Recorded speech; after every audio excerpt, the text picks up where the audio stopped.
I would think permanently in a solution-based way. Vicaria, have you? Vicaria, we'll have one more of a member who came in late. Thank you, Chairman. My name is Vicaria David. I come from Nakuru Town East constituency. Honorable Chair, I think the things I wanted to ask has been asked, but I think it is important for us to put emphasis to the nominee that had an opportunity of going for a climate change conference in Arusha the other day.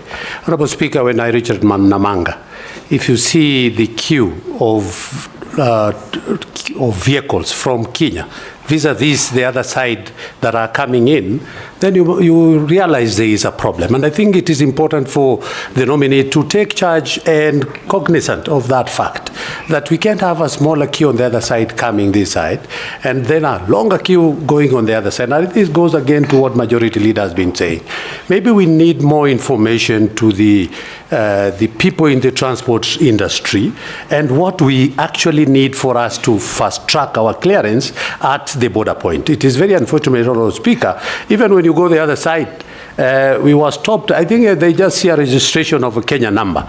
You are stopped at every police place where they are on the road, asking for fire extinguishers. And these things are the things that are need to be taught to these people, because the people are going into the transport sector every now and then. Maybe the nominee needs to, fasten that and be able to understand and assist our trading, our partners who are doing trade in the respective. Secondly, Honourable Speaker, we have been with you in a few of the interparliamentary games, where we talk of the tightening, widening, and strengthening our partnership.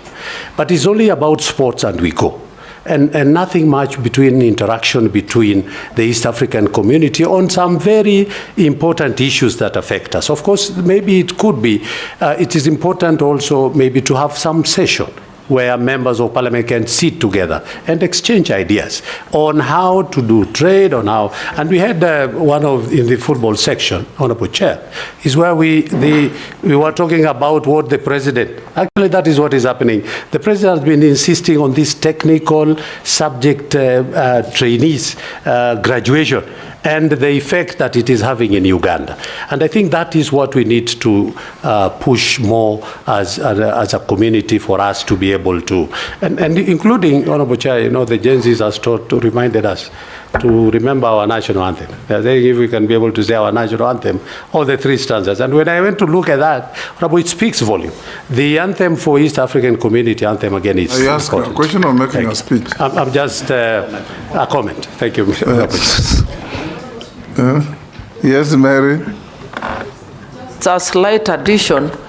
Honorable nominee, I think the issue of queuing of vehicles along our border is a very serious one.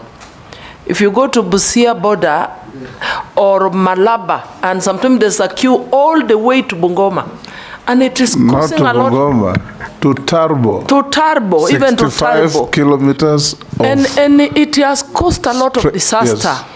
We've lost lives through road accidents, and it is really bad. I think that is one area, Honorable nominee, that you may have to look into and find out what is causing, that is if you are approved, what is causing it and what could be the permanent solutions so that we do not have vehicles queuing along the borders and causing a lot of other problems. Thank you. The Speaker, it's true what Honorable Mary Emasi is saying. Big problem that vehicles queuing kilometers and kilometers in both Malaba and Busia. But I saw the other day somewhere that Busia County had put up a very big, they're building a very big yard near the border there to park the vehicles. But anyway, I agree with her, this is a problem. But nominee, if you get there, building a huge parking for trucks is not a solution. True. We are talking of movement of goods and services to improve trade. Now, if you go and park your truck at the border for 3 days, is that a solution? It isn't. Because every time that truck stays there for 2 days, 3 days, is a loss to the economy. So go ahead and answer that. What Gikari has asked you before. Thank you, Mr. Speaker. I think... Mr. Speaker, there is also this project that was done in the borders of one border stop, where one stop border solution posts, where both countries are supposed to have people in one place so that fastens the movement of goods and people. I don't know why it's not functioning. We have two, Namanga and Malaba. Okay. Yes. No, even Hispania in Migori. Yes. The Speaker is one. Okay. And Moyale, I think, and Lunga Lunga. Go on. Through Mr. Speaker, I feel I've also been part of this challenge myself some time back, where a truck can take a whole week to be cleared. But now, at least now that it is becoming to our realization as an assembly, I think we need to, all of us to put our brains together and put all the ministries concerned into need to fast track the process of moving goods and services within this border, within the shortest time possible. So that again, we talk of infrastructure development that would fast track, and then the technology that would fast track these processes, and then we talk of the human resource that would use these facilities to fast track the movement of goods and services. For me, it is a team that needs the other partners in the infrastructure ministry, in the trade ministry, in finance ministry, to really come up and put our heads together and make sure something better comes out of it. Thank you, nominee. I'll ask. Yes, George. Thank you. Can I ask if, on behalf of the public? Go ahead. Yes, thank you very much. This is a comment from a member of the public. That EAC docket is a very sensitive docket, and I'm not sure the nominee really gets it. If you approve the nominee, would she be prepared to learn a lot more about it? That is the question from a member of the public.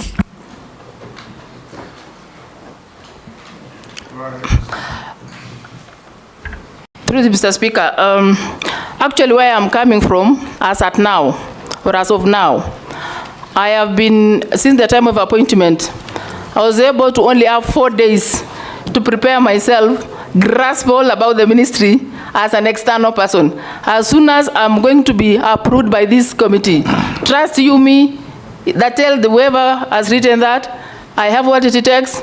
I'm from a community that has faced so many issues and have always gotten a solution to them. So as soon as I'm on board, I'll do my best. I'm young enough in terms of the energy to implement, to move, to learn, to share the experience, to get advice where I need be, to engage the technical people, to get me done in this. So I trust you me, it is well. Assure that person he is in safe place, he's in safe hands. Nominee. Yes, Russell. Thank you, Mr. Speaker. Just a quick one. Somebody is asking if the House nominates you, it confirms your nomination, you'll be handling East Africa and the ASAL. What their fear is, one is likely to suffer, because these are two dockets back to back.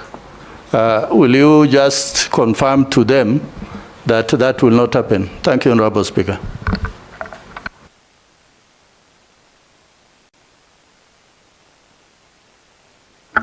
Anybody would be listening to us would assume that because much of the questions here are on East Africa community. But in the situation where we had to balance 6, 6, 5, 5, I would have attended. And again, as somebody who is at the policy level, we have already structures at ASAL level that would implement ASAL issues. We have the one for African, East Africa community that would settle on that issue. So I will only be balancing a team that is already on board, a team that has an expertise. It is not me alone who will implement it. So it's because of the amount of questions here that somebody is saying the ASAL may suffer, and yet I even come from ASAL. It's even bad to make that assumption. Maybe the mode of questions is what has made somebody to believe maybe ASAL may suffer. To assure him or her, I am an ASAL person. But remember, nominee, yes, that you have not been nominated because you are from an ASAL part of Kenya. You've been nominated because you're a Kenyan, and you must demonstrate suitability to handle this docket on behalf of the people of Kenya, not the ASALs. True, Okay? Mr. Speaker, I was only answering because they said ASAL may suffer, so I was assuring the person that it's okay. Now, there are some issues from the public before I come to one or two questions. One person asks, given the grades that you got at secondary school, how did you end up studying for a degree? I answered it. Yes, I'm just reading to you what the public is asking. Okay. The second one is, given the recent suspension of Uganda's milk products from entering the Kenyan market due to disputes over quality and standards, what legislative amendments or policies would you advocate to resolve such trade barriers and strengthen economic ties within the East Africa? Part of this falls within the trade docket, but you can answer. The second one, with the increased security concerns along the Kenya-Somalia border, particularly with the resurgence of Al-Shabaab activities, how do you leverage existing legislation like the National Security Council Act and propose new laws to enhance security collaboration among East African countries while ensuring free movement of people and goods?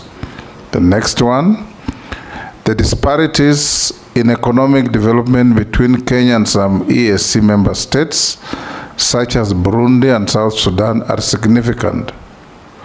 Would you propose any legislative measures to ensure equitable distribution of resources from shared regional projects such as those stipulated under the EAC protocol on the establishment of the East African Monetary Union, where there are many? Answer those first. Thank you, Mr. Speaker. I feel the issues that are raised here does not only apply to my ministry, if appointed, it also applies to other ministries. Like if you speak of milk, milk is under food production. It's also under livestock. It cuts across trade. It's also part of finance. So once we are on board, if appointed, or if approved by this committee, those are the issues that we will engage all our technocrats in agriculture, in finance, in any other relevant department to come up with a concrete policy and a framework that would guide. And the same applies to security that is there in Somalia. The Ministry of Defense will be involved. The Ministry of Internal Affairs will be involved. So all those stakeholders will be part of the solution to that. And the same affects the disparity of economic states, where we'll also have a Ministry of Finance, the technocrats in finance, economists in finance, will all, and the economists will all come and put their brains together and come up with a concrete solution. And of course, a way forward through that consultative forum. I'll pick one or two more. Somebody asks, with counties like Turkana, Marsabit, and Wajir facing severe drought,